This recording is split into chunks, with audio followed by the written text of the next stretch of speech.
한국인 남편이 베트남 출신의 아내를 살해한 사건 한 차례 전해드렸는데요. 지난 10여 년간 가정폭력으로 숨진 결혼 이주 여성이 알려진 것만 20명이 넘습니다. 대책 마련을 촉구하는 목소리가 높습니다.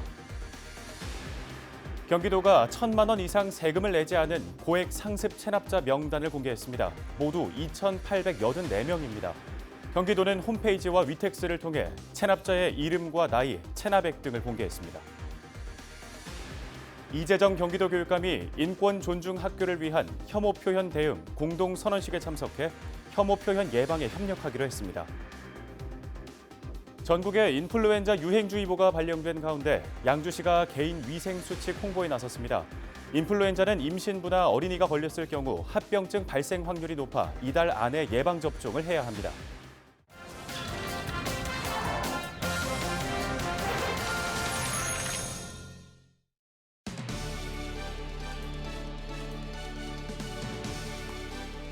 시청자 여러분 안녕하십니까? 헬로티비 뉴스 나라 시작합니다. 오늘의 첫 소식입니다. 한국인 남편이 먼 타지에서 온 아내를 살해하는 사건이 또 발생했습니다. 지난 10여 년간 가정폭력으로 숨진 결혼 이주 여성은 알려진 것만 20명이 넘습니다. 이렇게 끊이지 않는 결혼 이주 여성 대상 범죄는 다문화 가정 30만인 우리 사회에 경종을 울리고 있습니다. 김초롱 기자가 취재했습니다.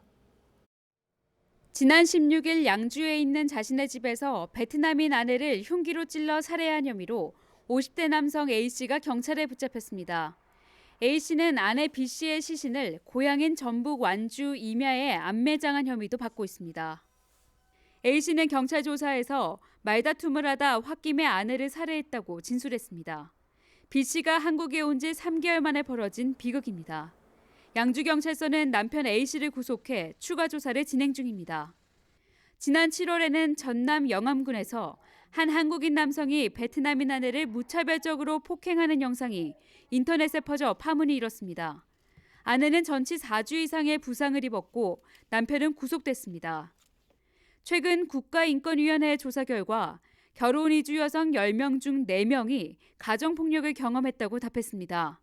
가정폭력의 유형으로는 심한 욕설이나 한국 생활 방식 강요, 폭력 위협 등의 순입니다. 지난 2007년 6월에는 19살 베트남인 아내를 무차별 폭행해 사망케 한 한국인 남편에게 12년형이 선고됐습니다. 재판부는 판결문에서 가해자인 남편뿐 아니라 타국 여성들을 마치 물건 수입하듯이 취급한다며 상업적 국제결혼이 계속되는 한국 사회에도 책임을 물었습니다. 소정의 교육을 이수하고 국제 결혼을 할 수 있도록 그걸 제도화하는 것이 아주 필요하다고 봐요. 교육을 통해서 여성에 대한 인식을 좀 바꾸는 것, 그래서 남녀가 공존해야 된다는 것을 모든 구성원이 생각을 할 수 있도록 만드는 게 중요하죠. 한국이주여성인권센터는 정부에 이주 여성의 인권 보호와 안전망 구축을 위한 실질적인 대책을 요구했습니다. 헬로티비 뉴스 김초롱입니다. 다음 소식입니다. 경기도가 1,000만 원 이상 세금을 내지 않은 고액 상습 체납자 명단을 공개했습니다. 고액 상습 체납자는 모두 2,884명으로 도 홈페이지와 위텍스를 통해 체납자의 이름과 상호, 나이, 체납액 등이 공개됐습니다. 체납액은 개인 1,054억 원, 법인 408억 원 등 총 1,462억 원입니다. 경기도는 지방세 고액 상습 체납자에 대해 명단 공개와 출국 금지, 관허 사업 제한 등 강력한 행정 제재와 함께 재산 압류, 가택 수색, 강제 공매 등 체납 처분을 실시할 예정이라고 밝혔습니다. 양주시는 전국에 인플루엔자 유행주의보가 발령됨에 따라 인플루엔자 확산 방지를 위한 예방 접종과 개인 위생 수칙 홍보에 나섰습니다. 특히 인플루엔자는 임신부와 어린이가 걸렸을 경우 합병증 발생률이 높아 11월 이내에 예방 접종이 필요하다고 강조했습니다. 또 38도 이상의 발열과 기침 또는 인후통 등 인플루엔자의 의심 증상이 보이는 환자는 가까운 의료기관에서 신속히 진료를 받도록 요청했습니다.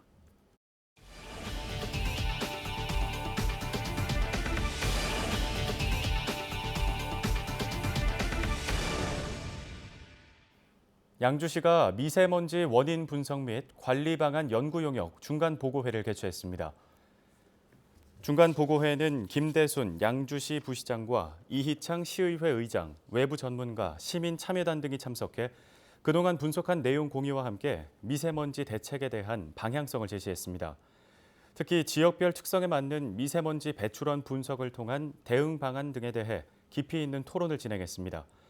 양주시는 미세먼지를 줄이기 위해 지난 4월부터 미세먼지 원인 분석 등을 위한 연구 용역을 추진해 왔습니다. 양주시 회천 1동의 연탄 나눔 손길이 이어지고 있습니다. 연탄은 봉양동 주민 임광식 씨의 기부로 마련됐고 저소득층 복지 대상자 3가구에 각각 200장씩 전달됐습니다. 또 회천 1동 적십자 봉사회, 대한적십자 양주지구협의회는 연탄 전달에 힘을 모았습니다. 김도웅 회천 1동 동장은 이번 나눔은 지역 주민이 기부하고 봉사단체에서 힘을 더하는 등 각계각층에서 나눔의 뜻을 모은 의미 있는 시간이었다고 말했습니다. 포천시가 다음 달 11일 포천체육공원에서 포천시 이웃돕기 모금 행사를 진행합니다. 이번 모금 행사는 채움, 나눔, 그리고 기쁨이라는 주제로 진행되며 성공적인 모금을 위해 다음 달 10일까지를 사전 집중 모금 기간으로 정했습니다. 올해 목표 금액은 2억 원인데요. 모금된 성금은 복지 소외계층의 생활비와 의료비, 교육비 등을 지원하는 데 사용되며 저소득 노인과 장애인, 다문화 가정, 이주 노동자를 위한 지원 사업에도 쓰일 예정입니다. 다음 소식입니다. 화성 동탄에서 출발해 청주국제공항까지 이어지는 수도권 내륙선 철도 구축 사업이 본격적으로 추진될 전망입니다. 경기도와 충청북도 등 관련 지자체가 협력을 위해서 결의를 다졌는데요. 중앙부처와 협의하는 등 한마음으로 힘을 모으기로 했습니다. 보도에 한선지 기자입니다. 수도권 내륙선은 경기도 화성과 안성, 충청북도의 청주와 진천을 가로질러 청주국제공항으로 이어지는 78.8km 철도 노선입니다. 철도가 깔리면 동탄에서 청주공항까지 단 34분 만에 주파할 수 있습니다. 수도권과 중부지방을 잇는 이 철도망을 위해 경기도와 충청북도 등 6개 지자체가 업무 협약을 맺었습니다. 제4차 국가철도망 건설 계획에 반영될 수 있도록 중앙과 협의하는 등 함께 노력하자는 취지입니다. 균형 발전을 이루는 대한민국, 모두가 함께 잘 사는 나라, 중요한 계기가 될 이 사업을 신속하게 차질 없이 진행될 수 있도록 우리 광역, 기초지자체에서 힘을 합쳐서 정부와 함께 수행해 나가도록 하겠습니다. 하루빨리 이것이 국가 계획에 반영이 되고 사업이 시행될 수 있도록 하는데 나름대로 많은 노력을 기울여 나가겠습니다. 지역 균형 발전은 물론 지역 경제에도 새바람이 불 것으로 지자체장들은 기대하고 있습니다. 특히 경기 지역에서 유일하게 철도가 없는 안성시와 청주공항은 그 효과가 더 뚜렷할 전망입니다. 경기도에서 철도 없는 시가 우리 안성시입니다. 아마 우리 내륙선 그 철도는 우리 안성 시민은 아마 소원일 겁니다. 청주시도 힘을 합쳐서 이것이 조기에 이루어지도록 노력을 하겠습니다. 이번 협약식을 계기로 6개 지자체는 노선 연계 방안 등 필요한 일을 함께 협의하기 위해 실무 협의회를 운영해 나갈 방침. 경기도는 지난달 관련 계획안을 국토교통부에 제출한 바 있습니다. 경기주TV 한선지입니다. 포천시 화현면과 화현면 지역사회보장협의체가 꽃고을 어르신 단열 물품 설치 행사를 실시했습니다. 이날 행사를 통해 꽃고을 어르신 10여 가구에 문풍지와 단열용 에어캡이 설치됐는데요. 오경호 지역사회보장협의체 위원장은 어르신들이 겨울을 따뜻하게 보내고 난방비를 절약할 수 있도록 작게나마 도움을 드리게 돼 보람을 느낀다고 말했습니다. 포천시 이동 작은 도서관이 리모델링을 완료하고 운영에 들어갔습니다. 포천 이동 작은 도서관은 지난 1998년에 건축된 이동 면민회관 2층을 새롭게 고쳐 만든 도서관이며 1층 경로당은 수리를 거쳐 북카페로 조성됐습니다. 이번 리모델링으로 1층에 이동 보건지소와 북카페가 조성됐고 2층에는 작은 도서관과 청소년 공부방 시설을 갖추게 됐습니다. 포천시가 아프리카 돼지열병 차단 방역 지원에 협조한 단체를 격려하기 위해 간담회를 개최했습니다. 이날 간담회는 박윤국 포천시장을 비롯해 군부대 지휘관 및 실무관 등 40여 명이 참석했는데요. 박윤국 포천시장은 지금까지 탄탄한 통합 방역 체계를 구축하고 운영했으며 이를 2달이 넘는 기간 동안 유지할 수 있었던 것은 유관기관과 단체, 군부대에 전폭적인 지원이 있었기에 가능했다고 감사의 뜻을 전했습니다.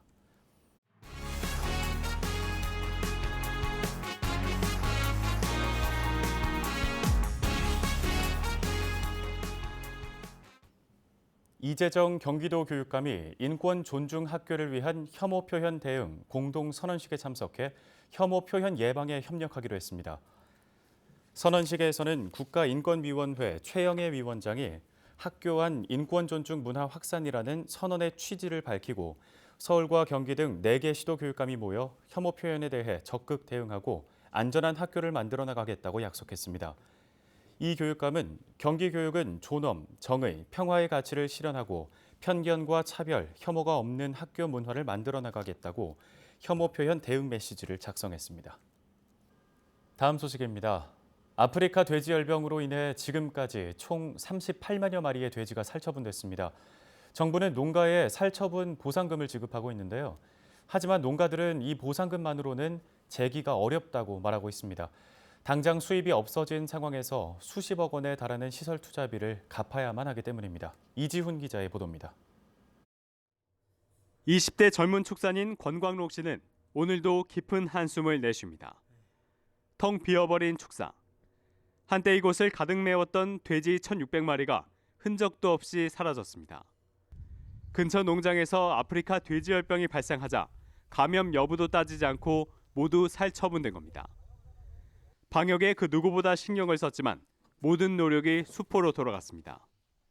소독을 우리가 암만 열심히 잘하고 철저하게 방역을 한다 하더라도 그 외부의 농장에서 즉 이제 가까운 거리에서 농장이 이제 터져버리면은 정부의 보상 조치에 따라 권 씨는 4억여 원을 받을 것으로 예상됩니다. 하지만 미리 구매한 사료값 등을 지불하고 나면 손에 쥐는 돈은 거의 없습니다. 앞으로가 더 문제입니다. 축사시설 개선에 들인 돈만 10억여 원. 제2금융권에서 대출받았는데 한 달이자만 1,000만 원에 달합니다. 돼지를 키울 땐 매달 겨우 버텨냈지만 앞으로는 대안이 없습니다. 정말 참담한 심정이죠. 저희들한테는 이제 뭐 어떠한 그 보상 체계도 없는 그냥 막무가내식 살처분을 한 이후로서는 저희들한테는 엄청난 지금 농림축산식품부는 축산업 경쟁력을 높인다며 2009년부터 축사시설 현대화 사업을 농가에 적극 장려했습니다. 시설 신축 비용의 80%를 저금리 융자해줬습니다. 대다수 농장들은 자격 기준에 밀려 일반 은행이나 제2금융권, 심지어 캐피탈에서 돈을 빌렸습니다. 실제로 대한한돈협회가 수도권에서 아프리카 돼지열병이 발생한 지역 농장 179곳을 전수 조사한 결과 농가 한 곳당 평균 10억 9,900만 원의 빚을 내 축사시설을 개선했습니다. 대출금의 90%가 일반 은행과 캐피탈에서 빌린 돈이었습니다. 그런데 최근 정부가 발표한 농가 지원안에는 정부 자금 융자를 받았을 때만 상환 연장과 이자 감면을 받을 수 있고 일반 은행 대출엔 아무 지원이 없습니다. 제가 경영안정 자금을 지원하고 있거든요. 그 경영안정 자금으로 일반 대출도 필요 시에는 이자를 갖거나 상환하시면 될 것 같아요. 농림부가 말하는 경영안전자금은 최대 5억 원입니다. 생색내기용이고 빚 좋은 개설구고요. 특례 조항을 만들든지 아니면 그런 신용보증 문제가 해결되지 않고는 대부분의 농가를 그들이 그걸 받을 수가 없어요. 농가 소득 확대와 전염병 예방을 위해 추진된 축사시설 현대화 사업. 당초 취지와 달리 일부 농가들은 이로 인해 생계를 걱정해야 할 처지에 놓였습니다. 헬로티비 뉴스 이지훈입니다. 끝으로 날씨 정보 전해드립니다. 갑작스레 추워졌던 날씨는 21일 낮부터 차츰 풀릴 것으로 보입니다. 한반도 서쪽에서 따뜻한 공기가 불어오기 때문인데요. 다만 찬 공기가 물러나면 중국발 스모그가 불어오면서 미세먼지 농도가 악화될 수 있기 때문에 대기질 정보를 자주 확인하시는 게 좋겠습니다. 경기 북부 주간 날씨입니다. 이번 주말엔 평년 기온을 회복하거나 평년보다 조금 높은 기온 분포를 보이겠습니다. 다만 일교차가 커질 것으로 보이니까요. 면역 질환 관리에 유의하시기 바랍니다. 생활지수 보시죠. 일요일 비가 내린 후로는 기온이 다시 떨어지겠지만 다음 주까지 한파 수준의 추위는 없을 것으로 전망됩니다. 날씨 정보였습니다. 헬로티비 뉴스는 언제나 지역 주민 여러분 곁에 있겠습니다. 시청해주신 여러분 고맙습니다.